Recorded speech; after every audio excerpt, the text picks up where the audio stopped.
ঠাকুমার সহজ রেসিপি চ্যানেলে আপনাকে স্বাগত জানাচ্ছি। আজকে বানাচ্ছি আলু কপি দিয়ে চিংড়ি মাছের ঝোল। এর জন্য চিংড়ি মাছ নুন হলুদ মাখিয়ে রেখেছি, একটা তেজপাতা, এক টুকরো দারচিনি আর দুটো এলাচ থেতো করে রেখেছি। আলু কপি কেটে রেখেছি এইভাবে, একটা টমেটো গ্রেট করে রেখেছি, একটা বড় পেঁয়াজ কুচিয়ে রেখেছি আর এক বড় চামচ আদা রসুন বাটা। কড়াইতে তেল দিয়ে প্রথমে চিংড়ি মাছগুলো ভেজে নেব। চিংড়ি মাছ বেশি ভাজার দরকার নেই, চিংড়ি মাছ 1-2 মিনিট ভাজলেই হয়ে যায়। এগুলো তো বেশি বড় চিংড়িও নয়, চিংড়ি মাছ বেশি ভাজলেই চিমড়ে হয়ে যায়, তখন রবারের মতো লাগে খেতে, আর তার ভিতরে কোনো রস ঢোকে না ঝোলের মধ্যে ফোটালেও। কাজেই 2-1 মিনিট ভেজেই মাছটা তুলে নিলাম। মাছগুলো তুলে অল্প একটু তেল দেবো, আর একটু তেল দিয়ে তেলের মধ্যে প্রথমে তেজপাতা, এলাচ, দারচিনিগুলো ছেড়ে তারপরে পেঁয়াজগুলো ছেড়ে দেবো, আর 1 ফোঁটা নুন দিয়ে পেঁয়াজটা ঢাকা দিয়ে রেখেছিলাম। 3-4 মিনিট ঢাকা দিয়ে রাখার পর পেঁয়াজটা এরকম নরম হয়ে গেছে আর বাদামি রং হয়ে গেছে। এবারে দিয়ে দেবো আলু কপিগুলো। আপনি যদি ইচ্ছে করেন তাহলে আলু আর কপি আলাদা আলাদা তেল দিয়ে আলাদা আলাদা করে ভেজে তুলে রাখতে পারেন, আর যখন মশলা আলাদা করে ভাজবেন তারপরে জল ঢেলে সব তরকারি আর মাছ সব দিয়ে ফোটাতে পারেন। আমি এইভাবে করি, আমার মেথডটা যদি আপনার ভালো লাগে ট্রাই করে দেখবেন। তরকারিগুলো দিয়ে তার মধ্যে দিয়ে দিলাম হলুদ আর আন্দাজ মতো নুন,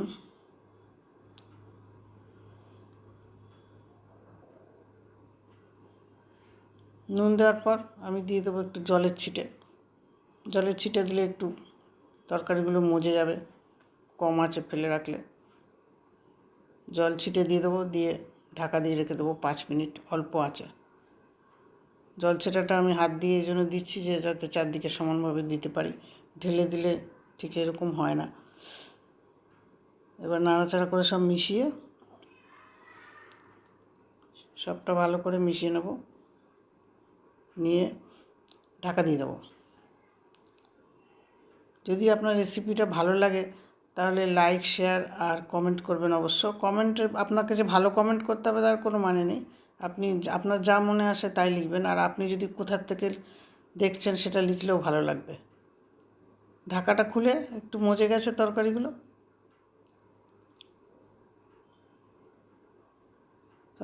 একটু মজে গেলে নাড়াচাড়া করে ভাজতে সুবিধা হয়। এবারে মাঝখানে একটু জায়গা করে এর মধ্যে দিয়ে দেবো 2 চামচ তেল।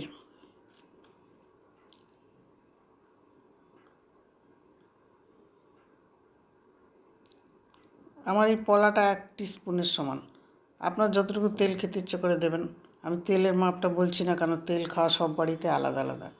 তার মধ্যে দিয়ে দিলাম 1 চামচ লঙ্কার গুঁড়ো। প্রথমে লঙ্কার গুঁড়োটা যদি আপনি শুরুতেই তেলের মধ্যে দিয়ে দেন আর সেটা না পড়ে, তাহলে ঝোলের রঙটা খুব সুন্দর হবে। তারপরে দিলাম 1/2 চামচ হলুদ গুঁড়ো আর 1.5 চামচ ধনে গুঁড়ো। জিরের গুঁড়ো আমি এই রান্নাটাতে দিচ্ছি না, আপনার ইচ্ছে হলে আপনি দিতে পারেন।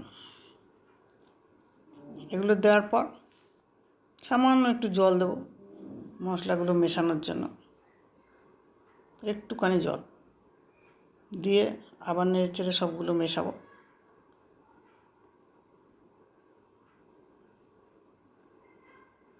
সব ভালো করে মেশাতে হবে। আঁচটা সবসময় কম থাকবে, মশলা ভাজার সময় আঁচটা বাড়ানো যাবে না, আঁচ বাড়ালেই কিন্তু পুড়ে যাবে তাড়াতাড়ি, ভাজা ভালো হবে না। এবারে এইগুলো ভাজা হয়ে গেলে তখন দিয়ে দিলাম আদা রসুনের বাটা।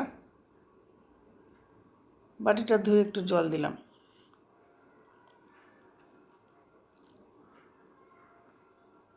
আবার নাড়াচাড়া করে ভাজতে থাকলাম।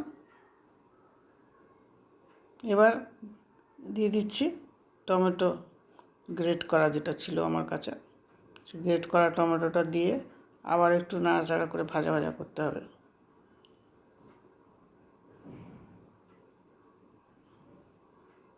আপনি দেখলে নিজেই বুঝতে পারবেন রঙটা বদলে যাচ্ছে যত ভাজা হচ্ছে। এভাবে ভাজতে ভাজতে যখন সব মশলা ভাজার গন্ধ বেরিয়ে আসবে, অল্প একটু তেলও বেরিয়ে আসবে, এখানে তো তেল বেশি দেওয়া হয়নি, তবুও একটুখানি তো তেল বেরোবে। এইভাবে সব ভাজা হয়ে গেলে তখন দিয়ে দেবো গরম জল। গরম জলটা আমি রাখি হাতের কাছে, যাতে ঝোলটা দিলেই ফুটে ওঠে। যদি আপনার এই রেসিপিটি পছন্দ হয় তাহলে লাইক, শেয়ার আর কমেন্ট করবেন। ভালো কমেন্ট করতে হবে তার কোনো মানে নেই, আপনি খারাপ কমেন্টও করতে পারেন আপনার যদি পছন্দ না হয়, আমার তাতে একটু অভিজ্ঞতা বাড়বে। আর সাবস্ক্রাইব করবেন দয়া করে। সব মিশিয়ে দিলাম, মিশিয়ে দিয়ে একটুখানি নুন দিতে হবে নিজের আন্দাজ মতন, যে বাড়িতে যেমন নুন খাওয়া হয়। এই ঝোলটা আপনি এরকম ঝোল রুই, কাতলা, ভেটকি আরও যে কোনো বড় মাছেরই এই ঝোল রান্না করতে পারেন। মাছগুলো দিয়ে দিলাম। যারা একটু হালকা খেতে পছন্দ করেন এবং রোজকার দুপুরের খাবারের পক্ষে এটা যথেষ্ট ভালো হবে। পেঁয়াজ বাটা দিয়ে আপনি করতে পারেন, ইচ্ছে করলে পেঁয়াজ বাটা একটু হজম করতে কষ্ট হয়, যদি ভালো লাগে আপনাদের অভ্যেস থাকে তো পেঁয়াজ বাটা দিয়ে করবেন। ঝোলটা ফুটে উঠলে সব কিছু, তখন দিয়ে দিলাম গরম মশলা 1 চামচ, আর 2টো কাঁচা লঙ্কা চিড়ে রেখেছিলাম, এই দুটোও দিয়ে দিলাম এর সাথে।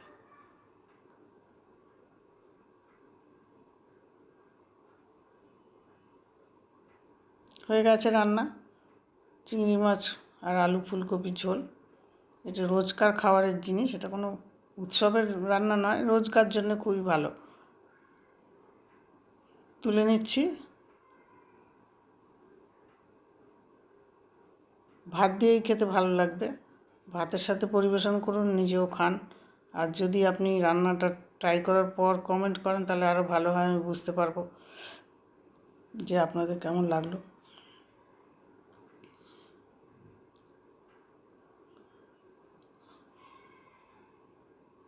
শেষ পর্যন্ত সঙ্গে থাকার জন্য অনেক ধন্যবাদ।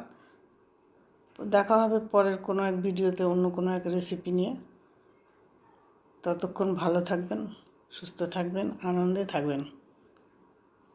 ভাতের সাথে পরিবেশন করলাম এইভাবে। এর পরের রান্না আসছে মশলা বেগুন, সেটা দিলাম। আশা করি সঙ্গে থাকবেন।